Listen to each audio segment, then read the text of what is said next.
안녕하세요. 금요일 비탐성에 나오신 우리 빛의 모든 성도님들을 환영합니다. 오늘은 성금요일 굿 프라이데이인데요. 예수님께서 잡히시고 십자가에 달려 돌아가신 날입니다. 그런데 왜 우리는 예수님께서 십자가에 달려 죽으신 날을 굿 프라이데이라고 부를까요? 그 이유는 어제도 이야기했던 것처럼 예수님께서 우리를 대신해서 십자가에 달려 죽으심으로 우리의 죄의 문제를 해결해 주시고 더 나아가서 예수님께서 이 죽음을 이기시고 부활하셔서 예수님을 믿는 모든 성도들 역시도 그 부활의 문을 활짝 열어주셨기 때문입니다. 오늘 성금요일 예수님의 죽으심과 부활을 묵상하면서 우리의 인생이 어떠한 모습으로 살아가야 하는지 또 고민할 수 있는 시간이 되었으면 좋겠습니다. 제가 기도로 오늘 비탐성 시작하겠습니다. 하나님 감사합니다. 예수님의 십자가 사건을 통해 우리의 죄를 용서하여 주시고 또 부활의 첫 열매가 되어 주셔서 예수님을 믿고 따르는 우리에게도 그 부활을 소망하게 하여 주시니 감사를 드립니다. 오늘 저희가 함께 말씀을 공부하는 가운데에 우리의 마음을 어느 곳에 두어야 하는지를 잘 배울 수 있게 주님 도와주옵소서. 감사를 드리며 예수님의 이름으로 기도했습니다. 아멘. 오늘 저희가 함께 공부할 말씀은 이제 고린도후서 4장의 마지막이죠. 16절에서 18절까지의 말씀을 함께 공부하려고 하는데요. 오늘 말씀의 제목을 한번 붙여봤는데요. 비교하는 삶. 비교라는 단어 자체는 사실 부정적인 의미로 쓰여질 때가 참 많은데요. 그리스도인들에게 있어서 반드시 비교하며 살아가야 하는 것이 있는데 우리는 무엇을 비교하며 살아가야 하는지 오늘 말씀을 함께 공부하면서 발견해 보았으면 좋겠습니다. 오늘 본문 16절 함께 보도록 하겠습니다. 16절입니다. 그러므로 우리는 낙심하지 않습니다. 우리의 겉사람은 낡아가나 우리의 속사람은 날로 새로워집니다. 아멘. 오늘 본문은 그러므로라는 접속사로 시작을 합니다. 바울은 자신이 복음을 전한 일로 받게 되는 고난으로 인해서 낙심할 수 있었지만 어제 저희가 함께 공부했던 내용처럼 바울은 예수 그리스도의 고난에 동참함으로 또한 예수 그리스도의 부활에도 동참하게 되기 때문에 자신이 겪고 있는 고난의 끝에는 영광스러운 부활이 기다리고 있다는 것을 알기 때문에 낙심하지 않을 수 있다는 고백을 하고 있는 것입니다.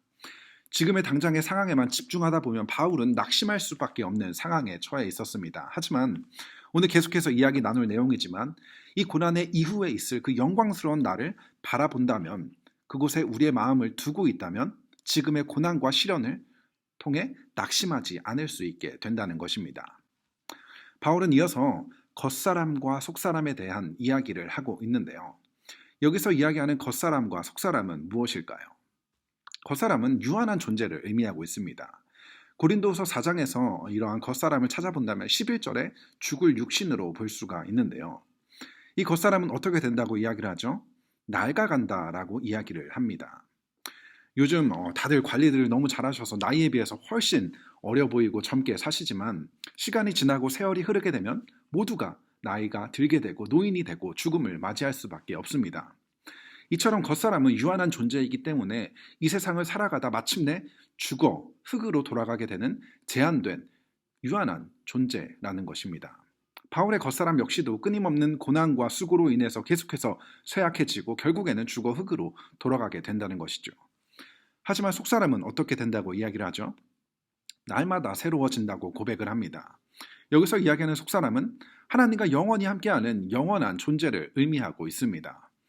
이것은 단지 마지막 때에 우리가 부활의 몸을 입고 하나님과 영원히 함께한다는 것만을 의미하는 것이 아니라 이 땅에서 예수님을 믿는 그 순간부터 하나님과 함께함으로 날마다 주님을 닮아가는 우리의 모습이라는 것입니다.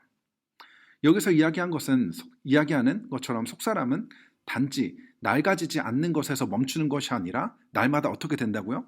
새로워진다고 이야기를 합니다. 이처럼 날마다 새로워지는 것처럼 예수님을 믿고 그분의 말씀을 따르는 우리는 계속해서 새로워지고 자라나는, 그래서 우리 교회 주제의 말씀이 무엇이죠? 그리스도의 장성의 분량에 가게 자라나게 다다르게 된다는 것입니다. 이것이 바로 우리의 속사람이라는 것입니다. 그렇기 때문에 죽음의 때가 가까이 올수록 우리의 겉사람은 낡아지지만 우리의 속사람은 그 죽음의 때가 바로 생명이신 하나님과 영원히 함께하는 시간이기 때문에 그날이 가까이 올수록 우리는 더욱더 새롭게 된다는 것입니다. 그렇기 때문에 우리는 겉사람의 우리의 마음과 생각을 빼앗기려서는 안 되고 우리의 속사람이 하나님의 말씀으로 날마다 새로워질 수 있도록 우리의 마음을 쏟아야 한다는 것입니다. 그리고 이어서 17절을 보게 되면 지금 우리가 겪는 일시적인 가벼운 고난은 비교할 수 없을 정도로 영원하고 크나큰 영광을 우리에게 이루어 줍니다. 아멘. 17절에서도 두 가지 단어가 비교가 되고 있는데요. 바로 고난과 영광입니다.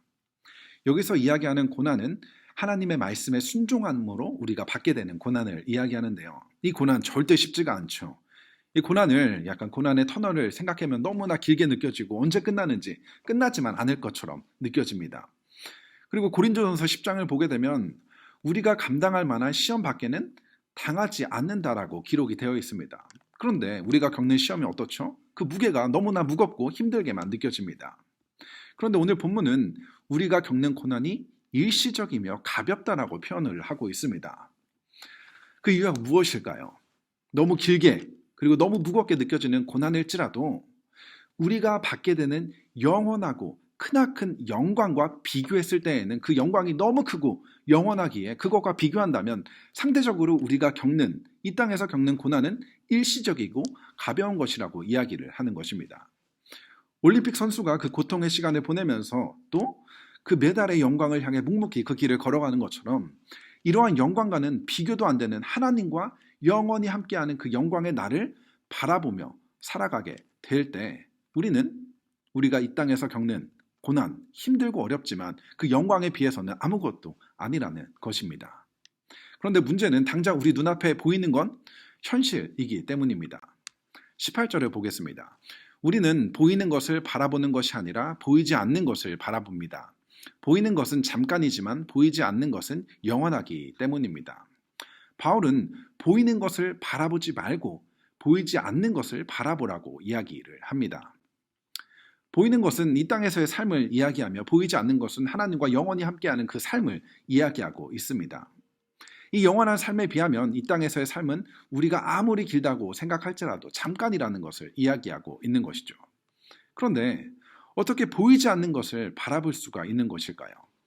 여기서 바라보다라는 단어의 원어를 보게 되면 주목하다, 소망하다라는 뜻을 가지고 있습니다.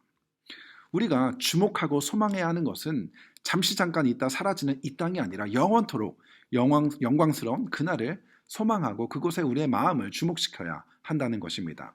그렇게 될 때 이 땅에서 살아가는 우리의 삶의 모습이 이 땅만을 바라보며 살아가는 인생과는 전혀 다른 인생이 되어야 한다는 것입니다. 저희가 오늘 성금요일을 맞아서 일부러 이 본문을 사용한 것은 아닌데 이번 한 주 저희가 본문을 공부하면서 예수님의 부활에 대한 내용을 좀 공부할 수 있었던 시간인 것 같습니다. 예수님께서 우리의 죄를 대신해서 십자가에 달려 죽으신 것 너무나 가슴 아프고 슬픈 사건이지만 또 영광스러운 부활의 모습을 우리에게 보여주심으로 우리 모두에게 기쁨과 감사를 회복시켜주신 예수님. 이 예수님의 부활을 바라보면서 우리는 또 무엇을 볼 수 있죠? 우리의 부활을 또 바라볼 수 있고 또 소망할 수 있게 되었습니다. 그래서 우리의 신앙생활은 계속해서 비교하는 삶입니다. 무엇을 비교하는 거죠? 이 땅에서의 삶과 하나님 나라에서의 삶, 이 땅에서의 잠깐의 고난과 하나님 나라에서의 영원한 그 영광, 이것들을 계속해서 비교하며 살아갈 때 우리는 기꺼이 하나님의 말씀에 순종하는 선택을 할 수 있게 될 것입니다. 자, 기도로 오늘 비탐성 마치도록 하겠습니다. 하나님 감사합니다. 저희에게 부활의 소망을 허락하여 주시고 하나님과 영원한 삶을 바라보고 소망할 수 있게 하여 주시니 감사를 드립니다. 우리의 마음이 늘 주님께로 향할 수 있게 하여 주시고 힘들고 어렵지만 그보다 더 큰 은혜와 영광을 우리가 바라볼 수 있도록 도와주셔서 우리가 기꺼이 주님의 말씀에 순종하며 살아갈 수 있는 매일매일의 삶, 매일매일 자라나는 우리의 삶이 될 수 있도록 주님 도와주옵소서. 감사를 드리며 예수님의 이름으로 기도했습니다. 아멘.